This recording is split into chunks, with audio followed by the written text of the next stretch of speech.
Hello viewers, আজকে পটলের একটি দুর্দান্ত রেসিপি আপনাদের সাথে শেয়ার করছি। খুবই ইউনিক, যারা পটল পছন্দ করেন না তাদেরও ভালো লাগবে, একবার হলেও ট্রাই করতে ইচ্ছে হবে এই রেসিপি দেখে। তো প্রথম থেকে শেষ পর্যন্ত দেখতে থাকুন, ইনশাআল্লাহ আপনাদের অনেক ভালো লাগবে। ভালো লাগলে অবশ্যই ভিডিওটি লাইক কমেন্ট শেয়ার করে দিবেন। তো চলুন দেখে নিই চিকেনের পুর ভরা পটলের এই ইউনিক রেসিপিটি। তো যার জন্য আমি এখানে 5টা বড় সাইজের পটল নিয়ে নিয়েছি, আর পটলটা অবশ্যই একদম ফ্রেশ নেওয়ার চেষ্টা করবেন। তো এই পটলটার খোসাটা হচ্ছে আমি ছিলবো না, এবার আমি শুধু জাস্ট দুপাশ থেকে কেটে নেব। কেটে হচ্ছে মাঝামাঝি 2টা খণ্ড করে নেব। প্রত্যেকটা পটলই আমি এভাবে কেটে নিয়েছি, দেখেই বুঝে যাচ্ছেন। তারপর এভাবে করে আমি সবগুলা পটল কেটে নিয়েছি মাঝখান থেকে 2টা টুকরো করে। তো 5টা পটলে হচ্ছে 10টা পিস হয়েছে। এবার ভেতরের যে অংশটা সেটা একটা চামচের সাহায্যে আমি পরিষ্কার করে নিচ্ছি। আর এটা কিন্তু ফেলে দেব না, এটা হচ্ছে চিকেনের পুরের সাথে অ্যাড করে দেব। এতো ভেতরে একটা ফাঁকা জায়গা হয়েছে, এরকমভাবে প্রত্যেকটা পটল পরিষ্কার করে নিয়েছি। আর ভেতরের যে অংশটা সেটাকে আলাদা করে একটা জায়গায় রেখে দিলাম। এবার আমি একটা বাটির মধ্যে এই ভেতরের অংশটা একটু থেতো করে নিচ্ছি, যাতে হচ্ছে চিকেনের পুরের সাথে মিক্সড করতে সুবিধা হয়। তো খুব ভালো করেই থেতো করে নিচ্ছি, যাতে বিচিগুলো আর আস্ত না থাকে। তো দেখতেই পাচ্ছেন একটু মিহি করে এটাকে থেতো করা হয়ে গেছে।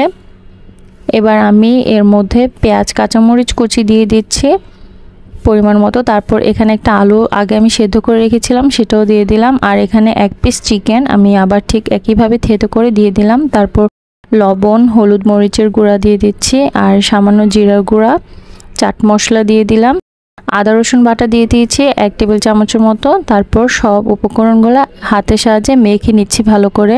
মাখানো হয়ে গেছে, এবার আমি এটাকে একটা সাইডে রেখে দেব। আর যে খোসাগুলো আমি পরিষ্কার করে রেখেছিলাম সেটাকে হালকা একটু লবণ দিয়ে মাখিয়ে নিচ্ছি। জাস্ট স্বাদের জন্য অল্প পরিমাণ লবণ দিয়ে মাখিয়ে নিলে হবে। তারপর হচ্ছে এটাকে আমি একটা সাইডে রেখে দেব। এবার যে চিকেনের পুরটা রেডি করেছি এটার মধ্যে যে ফাঁকা অংশটা আছে সেটা একদম ফুলফিল করে এখানে পুরটা সেট করে দিতে হবে, খুব ভালো করে একদম সমান সমান ভরে ভরে 2-3 চামচ দিয়ে একদম মিলিয়ে দিয়েছি। ভিডিওতে দেখেই বুঝতে পারছেন। আর এভাবে করে কিন্তু প্রত্যেকটা পটল পুর ভরা হয়ে গেছে। এবার আমি একটা বাটির মধ্যে ডিম ভেঙে নিলাম, একটা ডিমটাকেও ফেটিয়ে নিলাম। আর এই ডিমটা দেওয়ার কারণ হচ্ছে এই পটলের পুরটা যাতে বের হয়ে না যায়, জাস্ট একটু কোটিং করে এরপর হচ্ছে তেলে দিয়ে ভেজে নিতে হবে। এবার আমি ডিমটাতে ভালো করে পটলটা চুবিয়ে এর তেলের মধ্যে দিয়ে দিব। তো উল্টা পিঠে আগে দিচ্ছি, যাতে করে এই জায়গাটা ভালো করে আগে ভাজা হয়ে যায়। আর চুলাটা লো আঁচে রেখে অনেকক্ষণ সময় ধরে হচ্ছে পটলটা ভেজে নিতে হবে, তাহলে হচ্ছে খুব ভালো করে কুক হবে। তো দেখতেই পাচ্ছেন এক পাশ ভালো করে হওয়ার পর আমি উল্টে দিয়েছি। আর যেহেতু পটল ভাজি হতে তেমন একটা সময় লাগে না আমরা জানি, কিন্তু ওই ভেতরের পুরটা হওয়ার জন্য একটু সময় নেওয়া প্রয়োজন। তো আমি এভাবে করেই কিন্তু সবগুলো পটল ভেজে নিয়েছি। আর দেখতেই পাচ্ছেন কতটা লোভনীয় লাগছে, আর কিছুটা কাবাবের মতোই লাগছে দেখতে, খেতেও কিন্তু কাবাবের মতোই স্বাদ হয়। আপনারা অবশ্যই ট্রাই করলে বুঝতে পারবেন। আর এই পটল ভাজিটা শুধু সাদা ভাত না, পোলাওর সাথেও কিন্তু অনেক টেস্টি হয় খেতে। তো ভিডিওটা কেমন লেগেছে অবশ্যই কমেন্টে জানাবেন। ভালো লাগলে চ্যানেলটা সাবস্ক্রাইব করে নেবেন এরকম আরো ভিডিও দেখার জন্য। আর ফেসবুক পেজ থেকে দেখে থাকলে অবশ্যই আমার পেজটা কিন্তু ফলো দিতে ভুলবেন না। আজকে বিদায় নিচ্ছি, দেখা হবে অন্য কোনো ভিডিওতে। আল্লাহ হাফেজ।